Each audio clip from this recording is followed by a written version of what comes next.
Amém. Deus é bom, né, irmão? Deus é bom. Hoje nós estamos encerrando uma série chamada Rostos e Raízes. E esta série a gente tem se dedicado a ensinar sobre temáticas dentro da família. Amém? Então, eu vou estar ministrando a 5ª mensagem dessa série. E à noite, eu sei que geralmente a gente vem só em um culto, né? Cada culto tem o seu público. Mas eu queria já te recomendar de maneira antecipada a tentar aí vir no culto da noite. O pastor Renato vai estar ministrando sobre uma temática importantíssima e desafiadora para os nossos dias. Ele vai fechar a série falando sobre a gestão de tempo, a administração do tempo, de maneira que agrade a Deus dentro dos nossos círculos familiares. Amém, irmãos? Então, ele vai estar aí, vamos dizer assim, trabalhando com aquilo que parece que é o nosso inimigo, não é mesmo? Parece que falta tempo o tempo todo, parece que a gente está numa correria desenfreada. Então ele vai trabalhar com sabedoria esse tema. Bom, eu vou trabalhar um tema importante aqui hoje, que é o tema da intimidade. Então, essa mensagem nós passamos aí por vários conceitos. Eu ministrei primeiramente sobre aliança, foi a primeira mensagem, recomendo para você assistir essa mensagem se você não ouviu, aliança. Depois o pastor Tiago falou sobre dinheiro, as pressões financeiras, como administrar os recursos para a glória de Deus no âmbito familiar. Na terceira mensagem eu preguei sobre educar, falamos sobre discipular os nossos filhos, falamos sobre justamente isso que a gente compartilhou um pouquinho, conduzi-lo no caminho que se deve andar. Na quarta parte o pastor Gustavo falou sobre afetos. Eu recomendo muito essa mensagem, irmãos. Se você nunca leu Cantares de Salomão, essa é a oportunidade de você ouvir uma mensagem, lendo Cantares ou Cânticos dos Cânticos, se divertindo, amém? E sendo muito abençoado. Uma mensagem gloriosa. E hoje eu vou estar falando sobre intimidade. Basicamente essa mensagem vai ter um tripé falando sobre intimidade, cumplicidade e a questão da sexualidade. Eu já adianto, irmãos, que em matéria de sexualidade eu não vou me ater a outras questões que não estejam vinculadas ao significado da sexualidade, do sexo, da intimidade. Então não será nessa mensagem que eu tratarei sobre questões que são um pouquinho mais polêmicas, mas que a palavra de Deus nos traz segurança, como questões vinculadas à homossexualidade ou outras questões que são contemporâneas, são importantes. Eu acredito que ou ano que vem ou no próximo a gente estará compartilhando uma série para tratar especificamente sobre isso. Já tem alguns meses que eu venho estudando um pouco mais aprofundado sobre essas temáticas, mas até por uma questão de responsabilidade bíblica, uma responsabilidade social, e também por amor a estes diversos grupos identitários que nós temos na sociedade. A gente precisa ter muita sabedoria para lidar com essas temáticas. Então hoje eu vou me ater à questão de sexualidade e intimidade dentro do âmbito da família, do casamento, e também transitando ali pelas questões vinculadas a pecados sexuais fora do contexto de casamento. Amém, irmãos? Muito bem. Então nós temos muita coisa para tratar, muita coisa para falar, mas eu queria trazer uma recomendação também, né? Domingo passado eu trouxe a recomendação de 3 literaturas sobre discipulado de filhos, mas eu queria também trazer 2 artigos aqui que você pode acessar. Um artigo é da Aliança Evangélica Brasileira. A Aliança Evangélica publicou agora, deixa eu ver, ou foi no final de novembro ou na virada ali, no começo do mês de dezembro, 12 artigos sobre fé e sexualidade. Está disponível, né, para quem buscar acessar. Então, um artigo sobre sexualidade da Aliança Evangélica. Então, eu recebi esse artigo enviado pelo pastor Guilherme de Carvalho, que compôs aí essa construção, e são artigos muito elucidativos. E aí sim eles tocam sobre vários âmbitos que envolvem a sexualidade. Então chama 12 artigos sobre fé e sexualidade.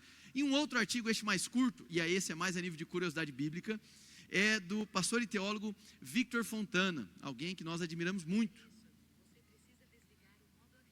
Ixi, o trem aqui está falando sozinho. Então, qual é esse artigo? Chama Sexualidade e Poder na História Deuteronomista.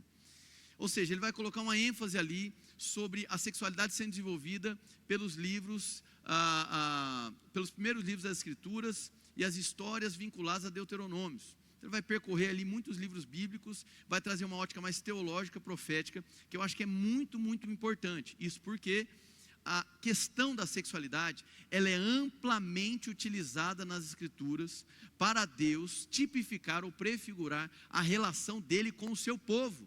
tanto no sentido positivo quanto no sentido negativo. Então, por exemplo, quando Israel se volta para outros deuses, quando Israel, ao longo da história bíblica, adota o paganismo ou tenta incutir práticas pagãs na sua liturgia, Deus traz o testemunho aquilo enquanto adultério. Deus utiliza expressões como prostituição espiritual. Deus utiliza essas expressões amplamente nas Escrituras. Então o tema da sexualidade, ele está muito envolvido nesse tipo de mensagem. E a questão da sexualidade também está envolvido muito com questões vinculadas ao governo, tanto de juízes quanto dos reis de Israel.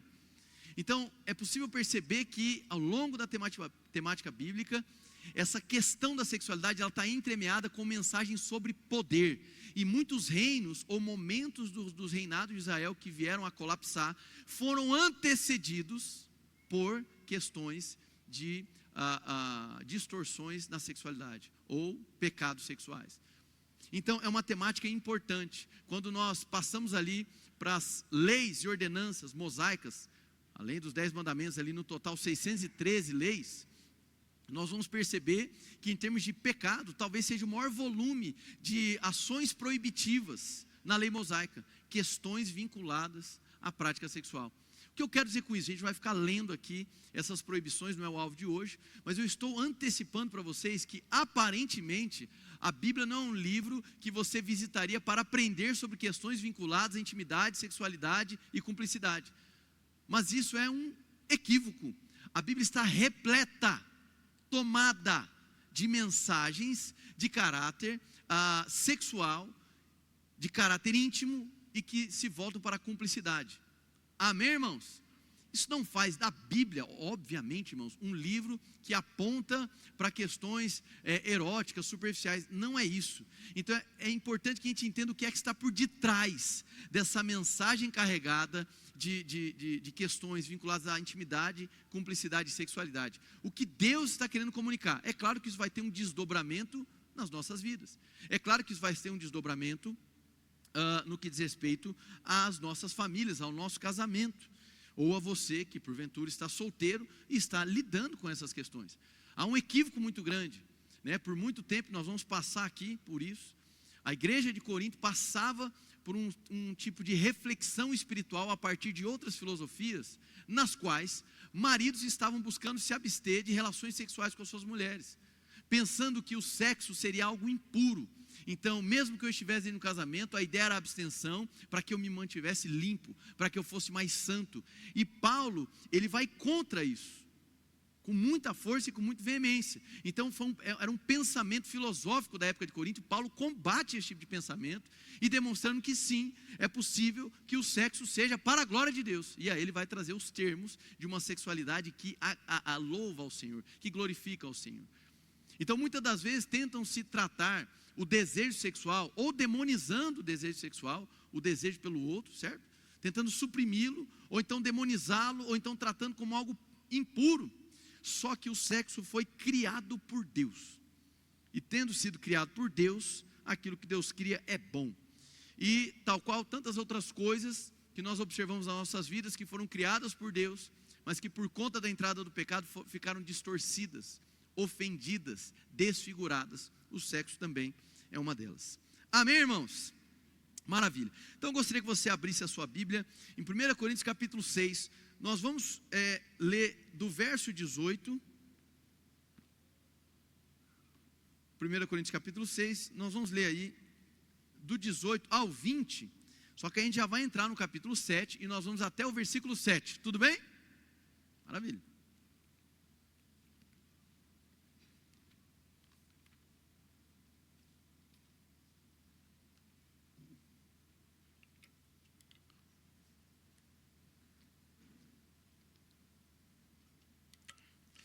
Aqui nós realizamos a primeira leitura de pé, então eu peço uma última vez hoje que você fique de pé, antes da mensagem, né?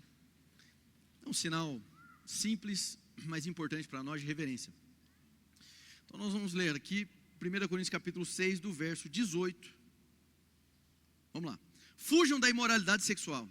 Todos os outros pecados que alguém comete fora do corpo os comete, mas quem peca sexualmente, peca contra o seu próprio corpo.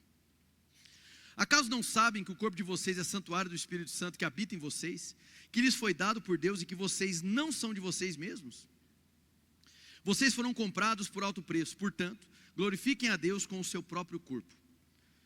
Capítulo 7, verso 1.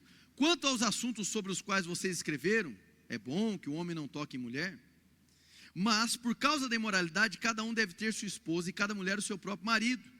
O marido deve cumprir os seus deveres conjugais para com a sua mulher, e da mesma forma, a mulher para com o seu marido. A mulher não tem autoridade sobre o seu próprio corpo, mas sim o marido. Da mesma forma, o marido não tem autoridade sobre o seu próprio corpo, mas sim a mulher. Não se recusem um ao outro, exceto por mútuo consentimento e durante certo tempo, para se dedicarem à oração. Depois, unam-se de novo, para que Satanás não os tente por não terem domínio próprio. Digo isso como concessão e não como mandamento. Gostaria que todos os homens fossem como eu, mas cada um tem o seu próprio dom da parte de Deus, um de um modo, outro de outro. Feche seus olhos, vamos orar. Senhor, em nome de Jesus, muito obrigado, Pai, pela alegria da gente estar aqui como comunidade de fé, abrindo as sagradas escrituras. E Senhor, nós te pedimos a tua sabedoria, a tua sensibilidade para tocar neste assunto que diz respeito a todos os que estão aqui presentes. Senhor, muitos aqui já estão numa situação conjugal, outros aqui estão numa situação de solteiro. Fato é, Senhor, que foi o próprio Deus quem colocou, o Senhor quem colocou em nós. Nós somos seres sexuados, nós somos seres volitivos, nós temos desejos. E Senhor, o desejo do nosso coração nessa manhã é aprender de Ti, para que todos os nossos desejos sejam canalizados para o Senhor. Pai, a Tua palavra diz, quer comais, quer bebais, façais todas as coisas para a glória do Senhor. E nós queremos, Senhor, que no que diz respeito à intimidade, no que diz respeito à cumplicidade, no que diz respeito à nossa sexualidade, nós queremos também que elas glorifiquem o Teu santo nome. Pai, todos nós temos esses desejos, e nós não queremos, Senhor, ter uma vida inconstante, que oscila, carregado, Senhor, de momentos de euforia e outros de vergonha. Então, Pai, nessa oração, nós queremos desde já, Senhor, nos colocar vulneráveis, disponíveis, rendidos ao Senhor, reconhecendo, Pai, que nós precisamos da Sua graça. Nós precisamos do Senhor, não apenas para aprender sobre este assunto, mas também para proceder bem naquilo que for aprendido. Obrigado pelo Teu Santo Espírito, atuando livremente nos corações essa manhã. Em nome de Jesus, amém e amém. Pode sentar.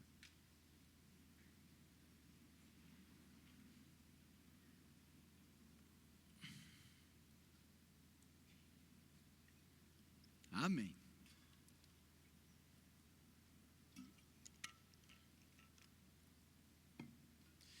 Bom, como você pode perceber, né, nós escolhemos aí um texto onde Paulo, ele está concluindo um raciocínio que ele estava trabalhando ao longo do capítulo 6, e a gente buscou ali já essa conclusão, onde ele vai ser muito enfático, dizendo, olha, fujam da imoralidade sexual. E aqui eu já quero fazer uma pausa importante. Essa expressão imoralidade sexual, talvez seja a melhor tradução para o conceito de porneia. É justamente a palavra da qual se deriva o conceito de pornografia. A palavra porneia, ela é de difícil tradução. Por quê?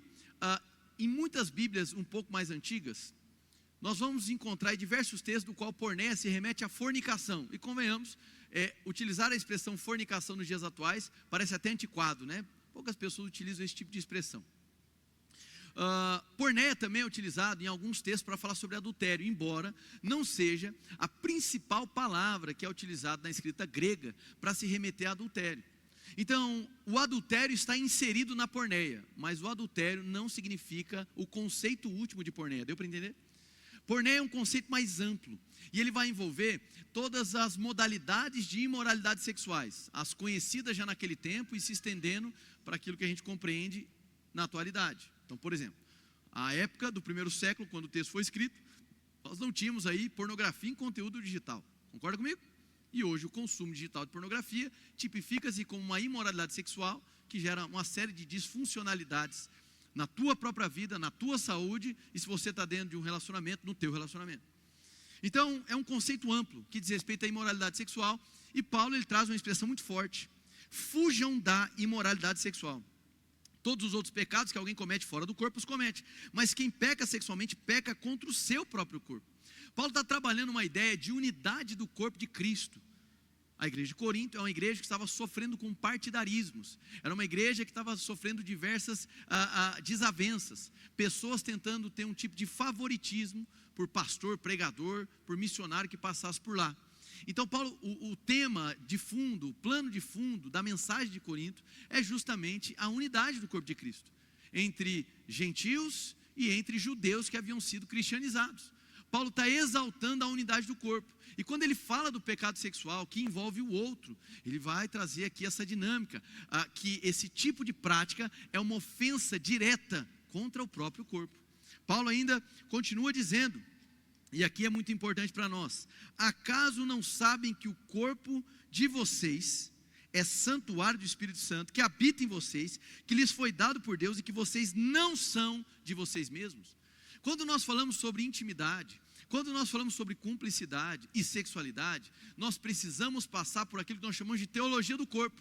Nós precisamos refletir sobre o que é o corpo para Deus. Nós vivemos em uma sociedade moderna que muitos escutam que o meu corpo então significam minhas regras, não é assim? É um dos lemas do movimento feminista. E eu tenho para mim que isso não se reserva apenas ao movimento feminista, isso também se desdobra em outros movimentos, e eu tenho para mim que essa consciência de possessão do próprio corpo, de ser o dono do próprio nariz, passa também por aquilo que é a igreja pós-moderna.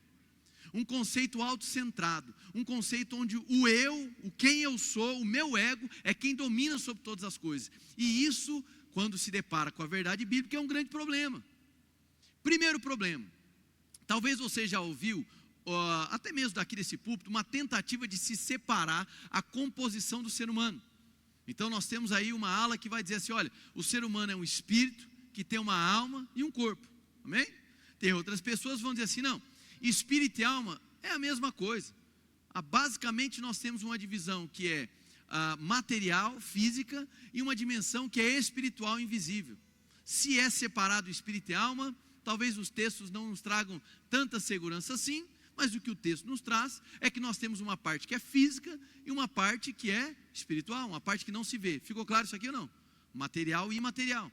E quando nós realizamos esse tipo de ensino, ou tentamos trazer um pouco de didática para entender o ser humano, por vezes isso toma um caminho errado. Por vezes toma um caminho errado. E que tipo de caminho errado é esse? Por exemplo, quando você diz bem assim: quando eu vou na igreja, eu venho para trabalhar o meu espírito.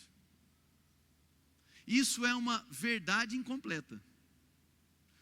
A mensagem da fé cristã, ela não atua exclusivamente no teu espírito.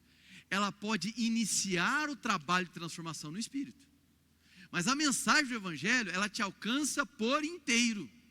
Ela alcança o teu físico, ela alcança os teus pensamentos, ela alcança o campo das vontades e, sem dúvida, ela inicia de maneira imaterial. A mensagem do evangelho alcança aquilo que não se vê, mas ela vai ganhando desdobramentos. E isso é muito comum na vida moderna, tentar segregar e separar. Olha, você cuida do físico fazendo aquilo, você vai cuidar das suas emoções fazendo outra coisa. Na igreja é só o espírito. Não é só o espírito. Isso não é uma máxima das escrituras e muito menos dessa igreja. Outros recursos do campo físico, do campo mental, devem ser utilizados. Mas você não pode seccionar e achar que a mensagem do evangelho é exclusivamente um alimento espiritual sem repercussão nas outras dimensões da vida. A mensagem começa no espírito, mas ela tem desdobramento social, ela tem desdobramento relacional, ela tem desdobramento no campo das finanças, ela tem desdobramento no campo físico, ela tem desdobramento no campo das emoções, ela tem desdobramento no campo da sexualidade. Quem entendeu, diga amém. Amém? Esse é o evangelho ao qual nós cremos. E o próprio evangelho nos incita a também localizar e procurar os outros recursos que vão cooperar para o nosso desenvolvimento físico. A Bíblia fala sobre equilíbrio, sobre domínio próprio, para que você não seja um glutão, para que você não seja um beberrão, para que você não seja um sedentário. Amém, irmãos?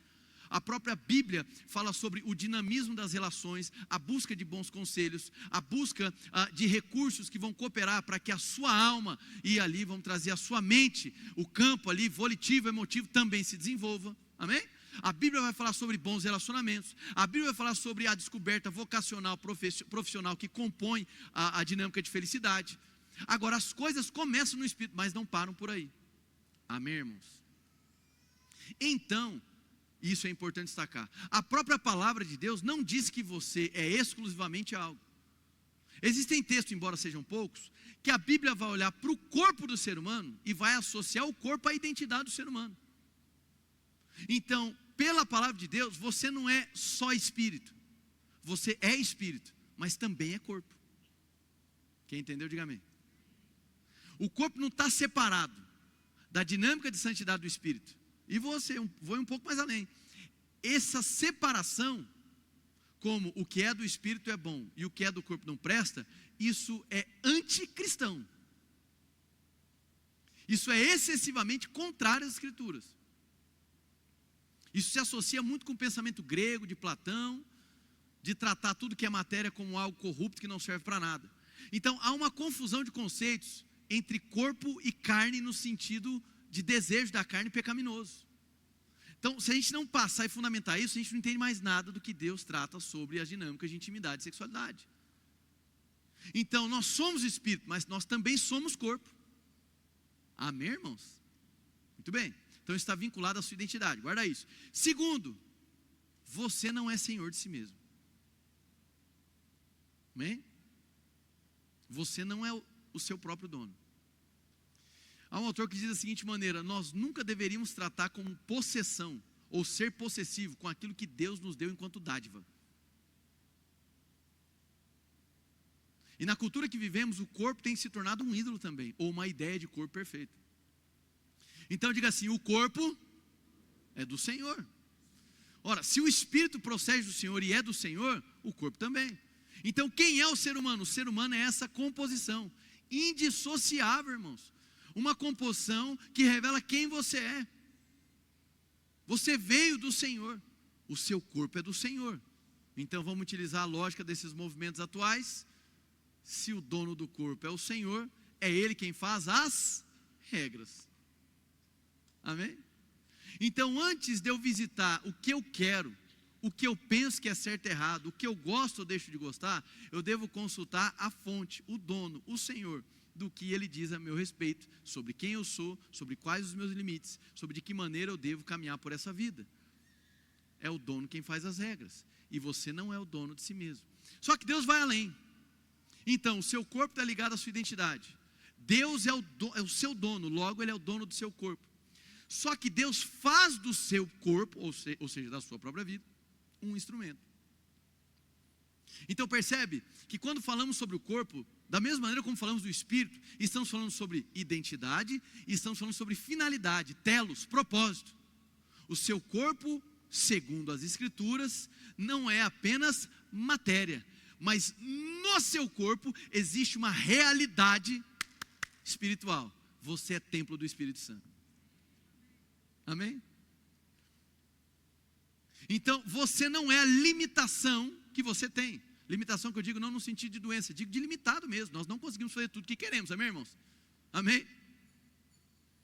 Muitos aqui sabem, ano passado, já tem 13 meses isso, nós sofremos um acidente. Passado o tempo, falei, bom, melhorei, recebi alta de todo mundo. Fui jogar futebol. Passados 3 minutos eu percebi que eu não tinha melhorado ainda. Falei, veja bem, né? Eu não estou com toda essa desenvoltura, né? Não está sobrando tanto físico assim. Tinha algumas sequelinhas na parte respiratória. Falei, puxa vida, o que é isso? São limitações. Estão me entendendo ou não? Eu falei no campo da saúde, mas outras limitações. Nós temos, é natural. Você não consegue saltar de um local para o outro, você não sai voando por aí, né? Não tem como você lutar contra o envelhecimento. Você irá envelhecer, irmão, amém? Não tem jeito, você vai envelhecer. Você pode envelhecer bem ou mal, mas você vai, certo? Então são processos naturais, são limitações da nossa corporeidade. Muito bem. Só que Deus olha para você, Ele não vê apenas a limitação. Ele te coloca numa nova circunstância. Você hoje é templo do Espírito. Você é a casa de Deus. Amém? Então, peraí. A minha identidade está também, o meu corpo está vinculado à minha identidade. Deus é dono do meu corpo. E o meu corpo agora tem finalidade. Eu não posso tratar o meu corpo de qualquer maneira. Amém, irmãos? Eu não posso. Então, é importante destacar. A sexualidade está muito vinculada à nossa identidade, justamente porque os estímulos, os desejos que muito envolvem o seu corpo estão ligados à sexualidade, consequentemente vão estar ligados também à sua identidade. E por isso, irmãos, que quando falamos sobre questões sexuais, isso toca profundamente as pessoas. Estamos falando de algo extremamente sensível, estamos falando de algo extremamente delicado. Existem ofensas que nos ferem e passam, mas existem ofensas, e aí eu quero entrar na conotação de cunho sexual, que elas deixam um tipo de cicatriz, um tipo de marca que leva muito tempo. Isso às vezes traumatiza a pessoa no campo da sexualidade, isso interfere na vida conjugal, isso interfere na satisfação que a pessoa tem, e aquilo que havia sido criado para ser um bem, para ser desfrutado por Deus, começa a se tornar um grande inimigo. Seja por conta da dor, seja por conta do desconforto, ou seja por conta de memórias terríveis no campo da sexualidade. Talvez você foi alguém que ao longo da sua trajetória, você teve envolvimento sexual antes de se casar. E o dogma religioso talvez te pressionou de tal maneira que você nunca se sentiu puro o suficiente para entrar no altar. Talvez seja estranho para muitos isso, mas isso é extremamente comum nos gabinetes pastorais. Pessoas que nunca conseguiram se sentir dignas o suficiente de participar de uma ceia, de cantar ao Senhor, porque foram massacradas por dogmas religiosos, fazendo com que a pessoa, mesmo já perdoada em Cristo, mesmo já tendo nascido de novo, nunca consiga se sentir digna de poder ter um casamento e consequentemente uma sexualidade à vontade com o seu cônjuge. Vocês estão me entendendo? O que eu quero dizer, irmãos, as marcas na sexualidade, elas são profundas. E por mais que você consiga trabalhar a consciência de que fui perdoado por Deus, parece que sempre sobra algo além. Tem um livro do reverendo Paul Tripp. Eu sou fascinado pelas escritas do Paul Tripp, mas esse livro ainda não tem em português. É um livro que, o nome do livro, não sei como é que vai ser a tradução em português, mas eu suponho que vai ser Matrimônio. E nesse livro, ele vai falar justamente sobre isso. Ele fala assim, ei, você precisa entender algo. O pecado sexual, ele tem uma tipificação de pecado contra o corpo. No entanto, ele está no mesmo, vamos chamar aqui de cesto de pecados que Jesus perdoou. Então nenhum dos pecados que você possa imaginar não estavam sendo ali colocados sobre Jesus na cruz do Calvário. Então existe graça, existe redenção, existe perdão, existe recomeço também para aqueles que por anos ficaram aprisionados em pecados sexuais. Amém, irmãos? Uma pessoa que se casou guardando a sua castidade, e uma pessoa que ao se casar havia perdido a sua virgindade, diante de Deus, ambos reconhecendo o senhorio de Cristo, estão plenamente perdoados. Amém, irmãos? Isso é muito importante. Embora haja um caminho que agrada o Senhor e um que desagrade, o sacrifício é absoluto. E uma vez que você toma consciência desse sacrifício, agora a sua vida é norteada para responder favoravelmente esse sacrifício. Glória a Deus, irmãos. Então que toda condenação saia de uma vez por todas. Amém? Se você tem sido prisioneiro dessa questão, em nome de Jesus, que a graça de Deus opere em você favor e perdão, e que você consiga tirar esse peso das suas costas. Glória a Deus, irmãos. Que você viva livremente. A dignidade sua, ela não é construída pelo teu esforço. Inclusive, a tua castidade não compra dignidade para você. Quem lhe entrega a dignidade é Cristo Jesus, mediante o sacrifício da graça. Quem pode dizer amém? Muito bem. Bom, então, uma das facetas do amor é o desejo pelo outro, aquilo que é conhecido como eros. Repete comigo, eros. Muito bem. Quando a gente fala sobre eros, e até por associação a questões eróticas, a gente rapidamente associa o eros a um tipo de amor exclusivamente sexual. Só que eros, ele envolve o desejo pelo outro, não apenas com conotação sexual, mas é o desejo pelo outro. Amém? Sexta-feira eu estava aqui ministrando para os adolescentes, e aí eles me fizeram uma entrevista, e curiosamente o entrevistador era o Homem-Aranha. Amém, irmãos? Eu fiquei estarrecido. Foi muito divertido, irmãos. Foi um tempo maravilhoso visitar os adolescentes, é um trabalho espetacular, que João, Camila e a equipe estão realizando com os adolescentes é fantástico. O melhor local para o seu filho, aí de 12 a 16 anos, estarem presentes é no CIDS.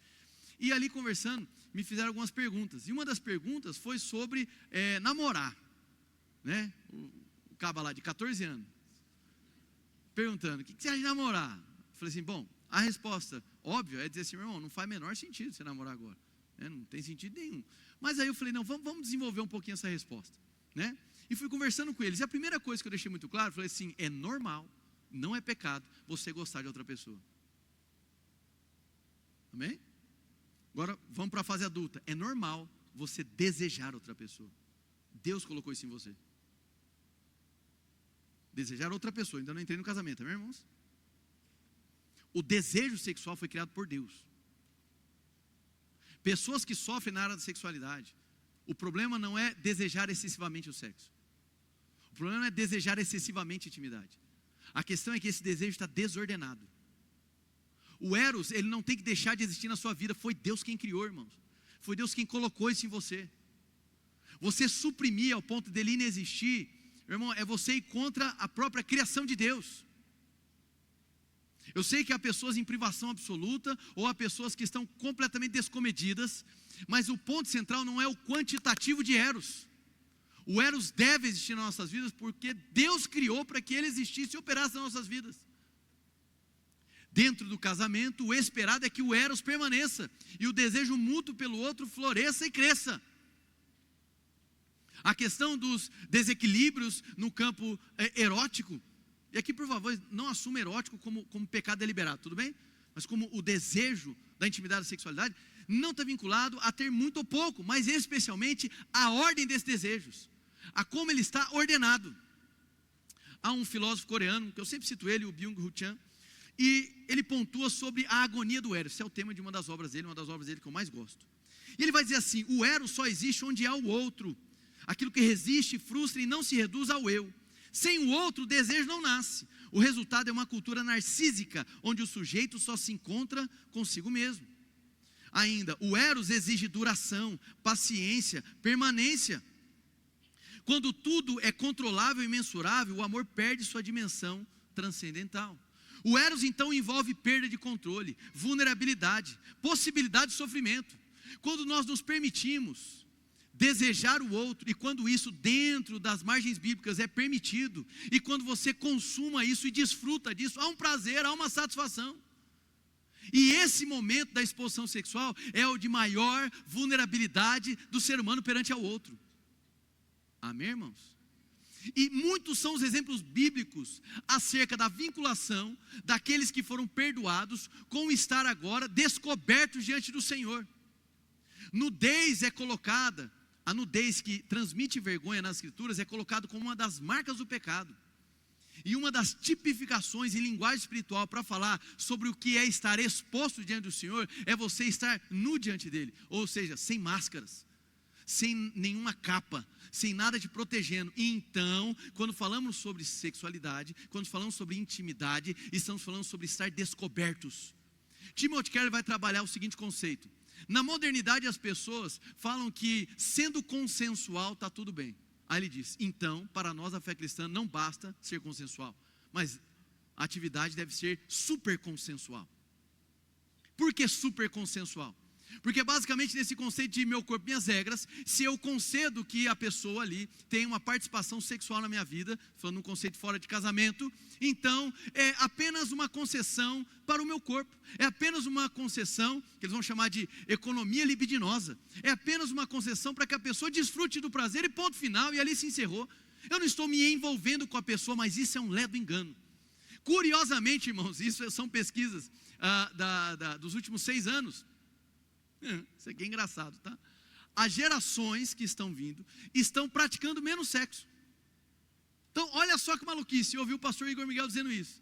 Ele falou assim: as pessoas olhavam para a igreja, e a igreja era praticamente tida como a mensagem contra o sexo, certo? Ele falou, só que agora as pessoas que não estão na igreja estão praticando menos sexo.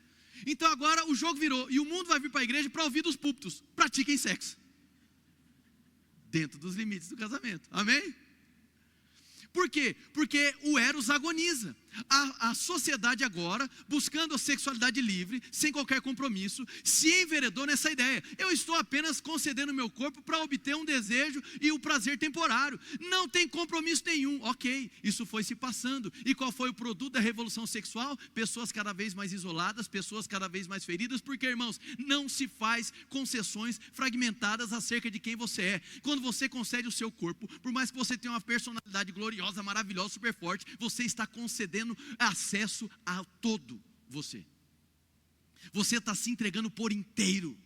Você pode tentar se enganar, você pode tentar se mentir e achar que sexo é apenas sexo, e achar que aquele momento de prazer é aquele momento de prazer, mas na verdade você está abrindo a sua vida, você está expondo a sua nudez, você está se colocando por inteiro. Você tenta alimentar uma mentira de que é apenas um momento de prazer, mas aquele apenas momento de prazer faz com que aquela outra pessoa tenha acesso a você por inteiro.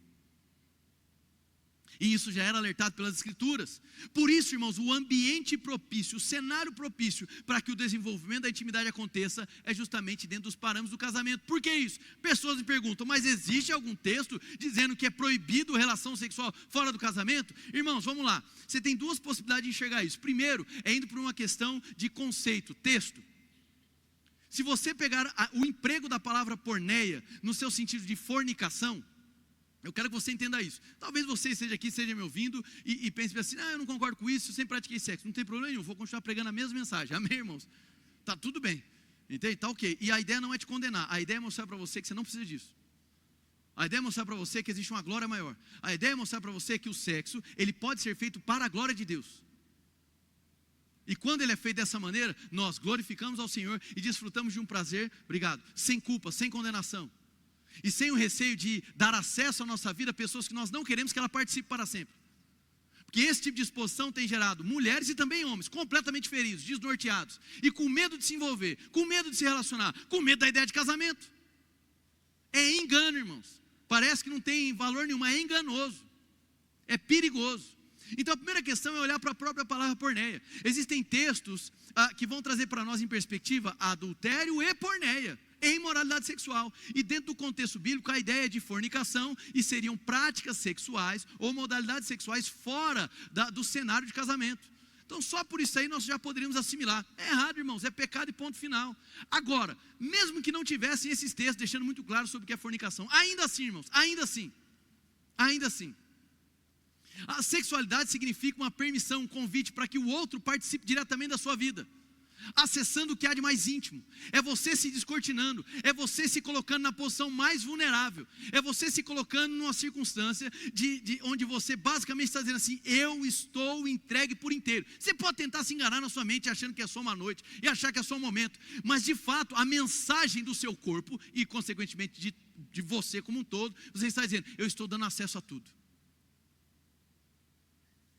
Se esse tipo de situação, de intimidade máxima, de vulnerabilidade máxima, não for dentro de um cenário que existe aliança, você pode até dizer assim, eu ainda acho que não é pecado, sem problema, você vai ficar achando que não é pecado, destruído e arrebentado nessa área. Você pode até lutar contra o fato, mas ele não vai deixar de ser um fato. E a consequência social é disso. As pessoas, mesmo fora do âmbito religioso, estão praticando menos sexo. Estão cada vez mais desinteressadas. Por quê? Porque o engano custa caro. A mensagem, irmãos, não é de condenação, é de reconciliação. É de você poder falar assim, puxa vida, e tem saída? Tem, irmão. É aí que está. Tem saída. É possível de você se perceber pleno. É possível de você se perceber amado. É possível você se pertencer pertencente. Aquele que te amou primeiro. O sexo importa, mas mesmo dentro do casamento, ele não é a coisa primária. A coisa primária é a nossa relação com Deus. Você está aqui, irmão? Então não existe intimidade sem vulnerabilidade, sem o risco de ser afetado pelo outro. Ora, se o envolvimento sexual pressupõe uma intimidade que está exposta, e isso envolve risco, é claro que envolve risco, amém? Qual o melhor cenário para que esse tipo de prática aconteça? Em um cenário pactual, em um cenário de compromisso continuado, amém, irmãos? E não em um cenário de consumo. Por isso o eros, ele agoniza. O sentimento ou a vontade do outro, o desejo de ter relações com o outro hoje, ele está banalizado, ele se tornou algo sem valor, e consequentemente, isso vai se massificando, está ficando tão sem valor que as pessoas estão perdendo o desejo, cada vez mais em si mesmadas. Você está aqui, irmão? Então o amor é um movimento em direção ao outro, no qual o eu se perde. A intimidade, ela vai envolver perda de controle. Não é perda de controle absoluto, para você ser manipulado, entende? Mas, puxa, eu estou entrando numa seara tão arriscada, porque eu estou me expondo. E quem conhece a minha intimidade, só pode ser alguém que eu confio muito. Sim ou não? Existem muitos filmes hollywoodianos, comédias românticas, que geralmente é meio repetido, né, as cenas, né? Então, geralmente acontece algum clímax inicial do casal, né, que se conhece nos filmes hollywoodianos, e aí vem uma decepção. Geralmente essa decepção é o quê? O parceiro ou a parceira contou da sua atividade para o outro, e ou fez pouco caso, não é assim ou não? E aí depois vem toda aquela história que no final eles ficam juntos para sempre. A vida real não é bem assim, não é não? Então, por quê? É uma decepção. É uma decepção para muitos falar do desempenho, é uma decepção falar para muitos sobre a privação, é uma vergonha para muitos quando sabe que o seu parceiro, a sua parceira fala da sua atividade sexual para os outros. Por quê? Porque estamos falando de uma área de intimidade, de uma área que envolve um risco, o risco de se expor. Amém, meus irmãos? Então, muito bem. Seguindo. O que eu quero dizer com isso? O ser humano é um ser desejoso. Você tem vontade. E Paulo está assumindo, deixando muito claro. 1 Coríntios capítulo 7, verso 1, ele vai dizer, né, repetindo: quanto aos assuntos sobre os quais vocês escreveram, pergunte assim: qual assunto, Paulo? Vai lá. Tá, o assunto é esse: é bom que o homem não toque em mulher. Esse é o assunto que ele vai se debruçar, entendeu? É sobre isso que haviam escrito para ele. A ele, é bom, vamos lá, mas por causa da imoralidade, cada um deve ter sua esposa. Essa expressão ter, aqui nesse contexto, é no sentido sexual mesmo, tá? Ter de tê-la, entende? Deu para entender ou não? De ter, não no sentido apenas de ter um companheiro, aqui é de ter intimamente falando. Então deve ter a sua esposa, cada mulher o seu próprio marido. O marido deve cumprir os seus deveres conjugais. Em algumas versões mais antigas, deixa na tela esse versículo que está deveres conjugais. Que agora, irmãos, até agora foi a parte fofa, amém? Brincadeira. Mas atenção. Não, volta, verso 3. O marido deve cumprir, repete comigo, deve. Muito bem. Em algumas versões vai estar escrito, mais antigas, né? Lhe é devida a santa benevolência, amém? Isso é uma boa maneira de falar sobre relação sexual. Minha querida amada, anseio por ti, para que hoje, quem sabe, desfrutemos da santa benevolência. Irmão, se ela não gamar em você hoje, acabou.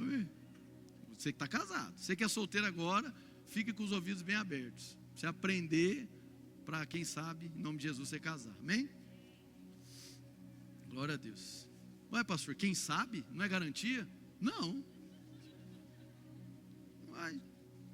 Não, irmão. Espero que eu case todo mundo, mas né? Eu já falei, a conta não bate, amém, irmão? É ou não é? Presta atenção aqui. Deve. Existe algo do qual o marido deve à esposa, e existe algo do qual a esposa deve ao marido. Atenção, homens e mulheres. Sexo no matrimônio não é favor que você faz pelo outro. Amém? Não é. Sexo não é favor feito pelo outro. É claro que toda mulher e todo homem gosta de uma circunstância de correspondência, etc., para que então o sexo seja concebido. Isso é uma coisa. Outra coisa é você achar que sexo é um tipo de bônus, é um tipo de favor para a relação. Não é. É dever. E não é só do homem, é também da mulher. Não concordo. Problema seu. A Bíblia vai continuar escrita do mesmo jeito. O marido deve cumprir os seus deveres conjugais para com a sua mulher, da mesma forma a mulher com o seu marido. É mutualidade. Deve, dever, lhe é devido. É uma dívida, não é favor. Prática sexual dentro do casamento é dívida do homem para com a mulher, da mulher para com o homem. Porque geralmente isso é estigmatizado, né? O homem quer, a mulher não quer, não é assim? Mas é uma dívida mútua. Os dois devem isso um ao outro. Então percebe que Paulo coloca um aspecto de mutualidade, porque senão vira exploração e manipulação. Concorda comigo ou não? Então ele tá, meu irmão, é para nós, na sociedade que a gente vive, isso aqui parece que não tem impacto nenhum. A gente está falando de uma sociedade que a mulher era suprimida, que a mulher não tinha voz. Paulo está demonstrando assim, o valor da mulher é o mesmo do homem. Vocês estão me entendendo ou não? Esse discurso ele tem uma potência que para nós parece que é a coisa mais óbvia do mundo. Não, ele está falando de uma sociedade que as mulheres não eram nem citadas, não eram nem contadas. Paulo vai colocar aspectos de mutualidade, e ele vai falar também da autoridade. O homem tem autoridade sobre o corpo da mulher. E eu já vi homem, dentro de igreja, aí é safado, irmão, não tem outra palavra, safado, usar esse versículo para poder querer, fazer coisas com a mulher que ela não queria. O relacionamento cristão sexual, ele é super consensual. Ele não é apenas consensual, ele é super consensual. Porque ele reconhece que ele está tendo acesso não apenas ao corpo, mas à pessoa por inteiro. Está claro isso aqui? Diga amém. Jóia. Então, presta atenção nisso. Não, aí Paulo coloca outro aspecto de mutualidade. Ele tem autoridade sobre o corpo dela, e ela tem autoridade sobre o corpo dele. Amém, irmãos? A gente precisa encarnar o primeiro século. Olha a figura da mulher na ótica de Paulo, na ótica de Cristo. Como ela deve ser valorizada, como a opinião dela, o posicionamento dela importa. E essa construção aqui relacional, ela é feita em conjunto. Está claro isso aqui, irmãos? Então existe algo que nos é devido dentro do âmbito do casamento. Não é favor, irmãos. Não é. Mais uma vez, irmãos, vamos ter ponderação. O cara que vai lá, não faz nada, não ajuda em nada, só dá despesa, desperdício e dor de cabeça, os 3 Ds, né? O cara é um nhaca dentro de casa. E aí na hora que ele tem vontade, ele quer que a esposa esteja pronta. Se você está interpretando o versículo dessa maneira, você está equivocado. Você primeiro precisa se arrepender da sua preguiça de amar a sua esposa. Glória a Deus. Então não tem nada a ver com isso. Mas da mesma maneira, o que se tornou comum é errado. Fica esperando às vezes que a pessoa faça um monte de coisa para ser recompensado com o sexo. Está errado, irmão. Isso é uma prostituição dentro do casamento. Está errado. Entende? É tipo assim, vamos ver. Se fizer, vai provando. Aí o bônus chega. Está errado. Pode ser engraçado, mas está errado. Então, os deveres do lar são compromisso de cada um. Por quê? Porque você pertence ao lar. Não é porque haverá uma recompensa sexual. Está entendendo ou não? Agora, o que lhe é devido no campo sexual, caminha em paralelo a isso. Então, como homem e como mulher, eu devo zelar do lar, devo me responsabilizar pelo lar. E como homem e mulher, mutuamente eu devo entender que sexo no casamento não é favor que você faz para o outro. É dívida. Acabou os amém, aleluia, né? Cessou, zerou. Vai, irmão. Vai almoçar feliz hoje. Amém? Então atenção aqui. A impureza no coração é o resultado de uma falta de Deus.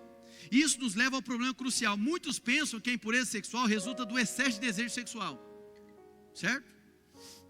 E essa afirmação é uma grande mentira. O problema na realidade é a falta de outra coisa. E aqui eu faço questão de citar o pastor Guilherme de Carvalho. A morte provocada pela impureza sexual é a falta de amor. A origem da impureza sexual não é o excesso de desejo sexual, é a falta de ágape.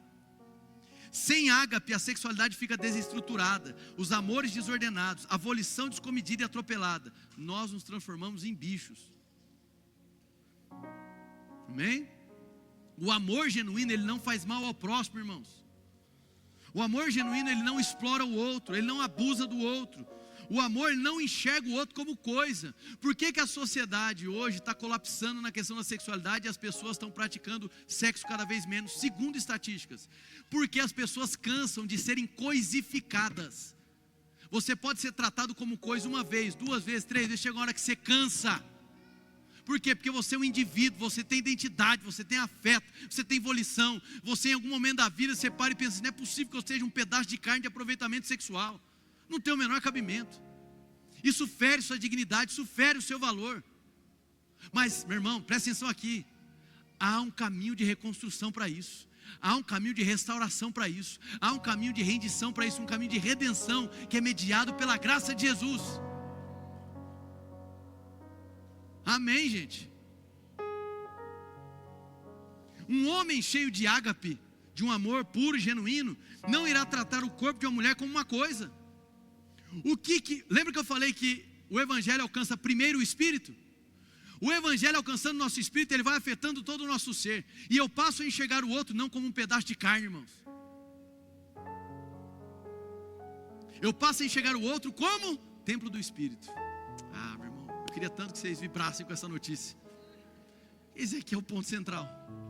Quanto mais de Deus eu recebo, quanto maior o meu conhecimento acerca de Deus, quanto mais o conhecimento de Deus encontra espaço no meu coração, mais eu passo a ver as pessoas como Deus as enxerga, e eu passo a atribuir às pessoas dignidade, porque Deus as dignificou, e eu passo a ver valor nas pessoas, porque é Deus quem as valoriza, e eu olho não um pedaço de carne, num formato que eu gostaria, eu deixaria, mas eu olho para o templo do Espírito.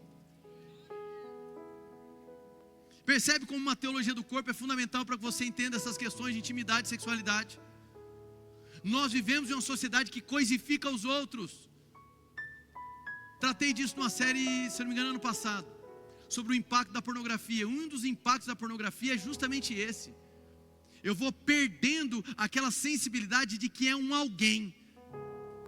Eu ativo áreas do meu cérebro do qual aquela pessoa não é, ela está despersonalizada. Ela é só um objeto de consumo. Isso drena a sociedade, irmãos. Drena a sociedade. É missão da igreja, é função da igreja no período que nós vivemos. Reeducar a sociedade quanto ao valor da sexualidade. Reeducar a sociedade acerca da importância do sexo e de que há um ambiente propício para que ele aconteça. Qual? O casamento.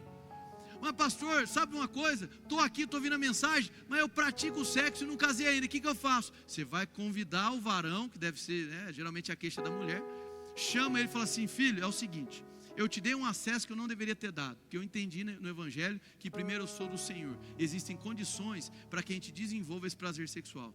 Então é o seguinte, qual é a tua?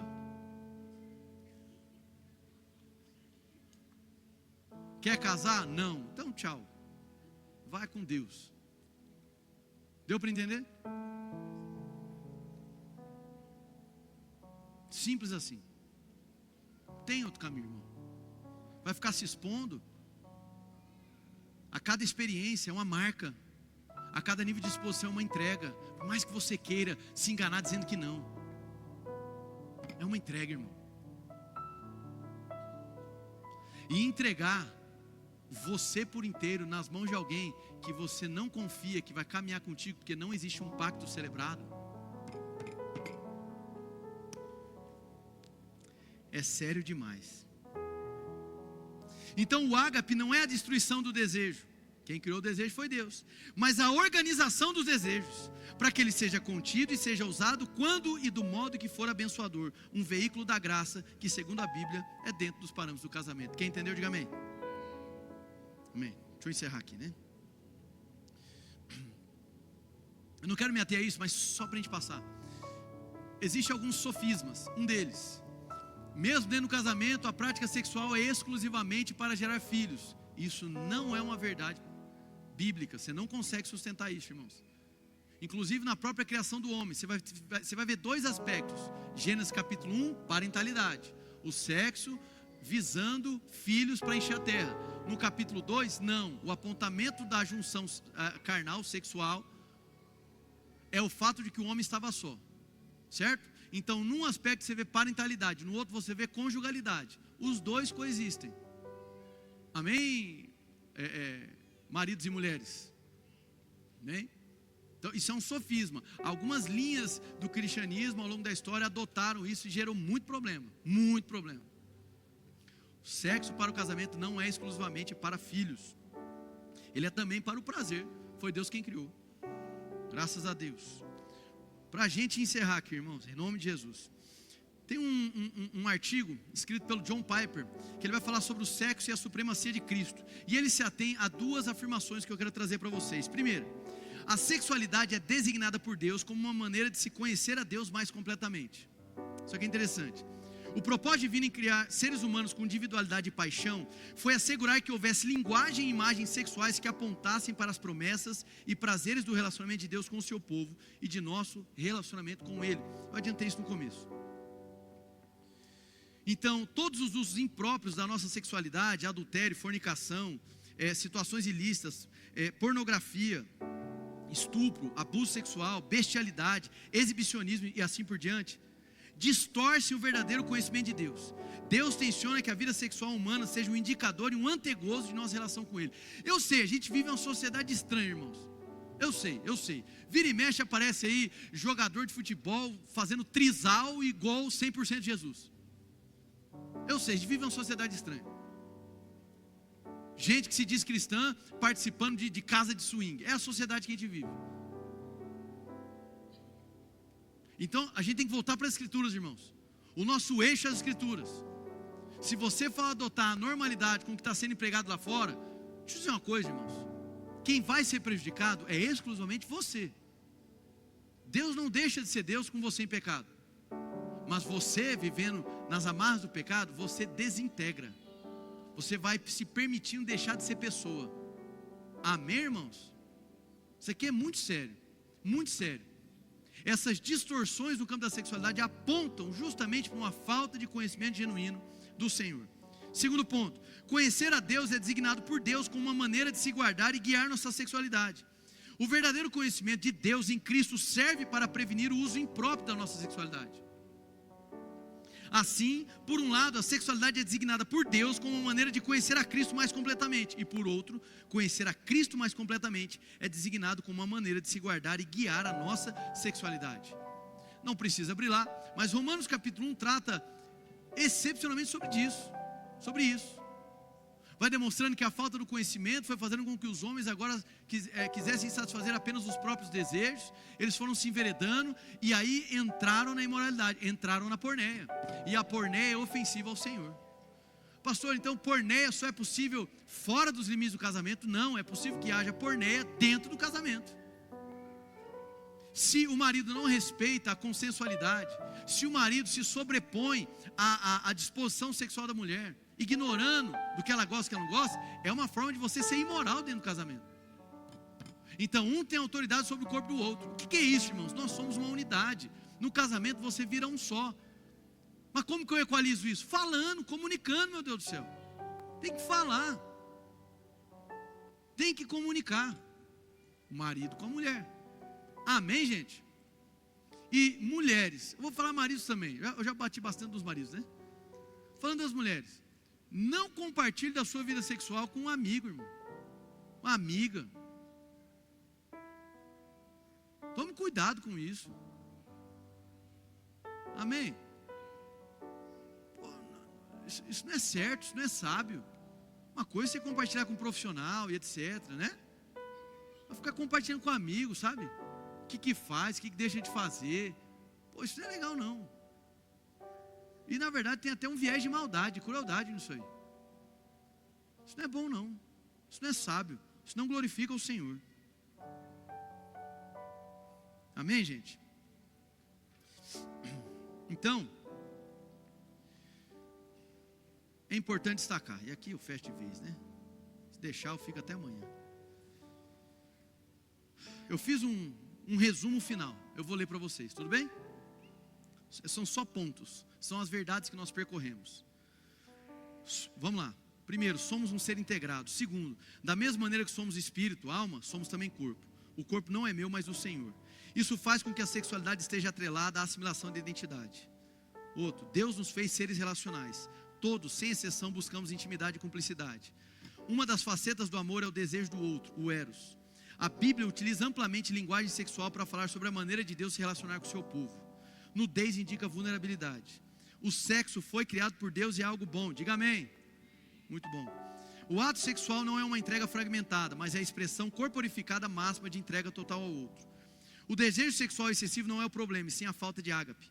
O casamento é o lugar da relação sexual superconsensual. O sexo é uma cerimônia de renovação da aliança. Então, filho, se você está fora do contexto de aliança, vai renovar o quê? A resposta é essa, nada, amém? Por último, o relacionamento sexual aponta para o relacionamento de amor supremo com Cristo. Glória a Deus. Não estou falando para você ir para o exagero não. Eu já vi uns caras querendo ser ultra mega, com umas coisas patéticas que eu já ouvi já. A pessoa tentando transmitir espiritualidade. Não, porque quando eu estou com a minha esposa, é um momento tão glorioso que eu até oro em outras línguas. Vai trabalhar, irmão. Isso é coisa de gente patética, irmãos, amém? Faça-me um favor, para tudo tem hora, né? Agora, a prática do sexo dentro dos limites do casamento, no qual você está pensando no outro antes de pensar em si mesmo, isso envolve o quê? Pensar na satisfação do outro antes de pensar na minha satisfação. Isso agrada a Deus, isso glorifica a Deus. Não está aí para você orar no meio do negócio, é coisa de gente besta, amém? Questões tensas para a gente finalizar. Sexo antes ou fora dos limites do casamento é pecado, irmãos. Não absorva como, é pecado, posso ou não posso. Não, isso é quinta série, irmãos. Posso ou não posso? É pecado. E o que o pecado faz? Ele te desfigura, ele te despersonaliza. Mulheres, não se permitam serem coisificados. Vocês não são coisa, vocês são templo do Espírito. Homens, não se permitam ser coisificados. Vocês são templo do Espírito. Outro ponto, desinteresse ou desconforto na prática sexual. Procure ajuda médica.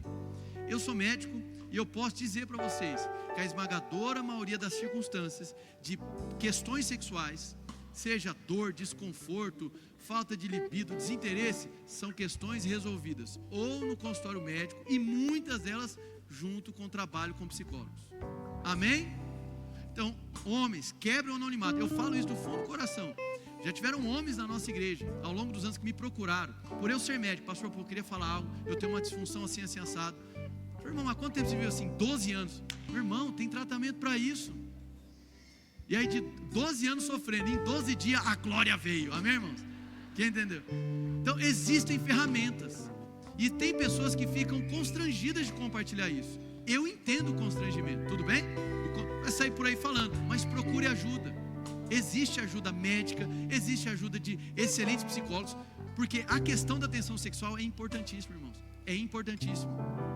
A abstinência sexual dentro do casamento, a privação sexual do casamento, é vista por Paulo como algo que deve durar curto período de tempo e por uma motivação religiosa.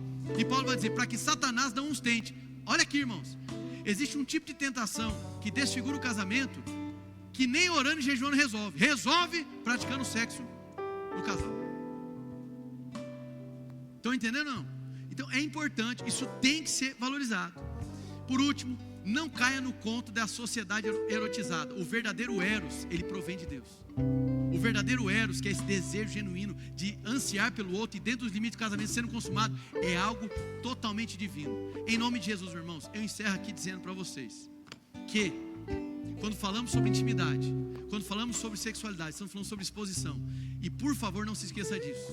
Cristo Jesus, Ele se expôs primeiramente por mim e por você, levando sobre si todos os nossos pecados, inclusive os pecados sexuais. Se você se identificou com qualquer parte da mensagem que diz respeito a questões da sexualidade, seja de desconforto, dores, seja de falta, seja de estar se relacionando hoje fora dos limites do casamento, eu quero dizer para você que existe esperança. É possível você desfrutar de restauração. Tão somente, irmãos, você precisa se render diante do Senhor. O seu esforço é para se render e dizer, Senhor, seja de fato o Senhor da minha vida. Quando for abençoados, dão glória a Deus.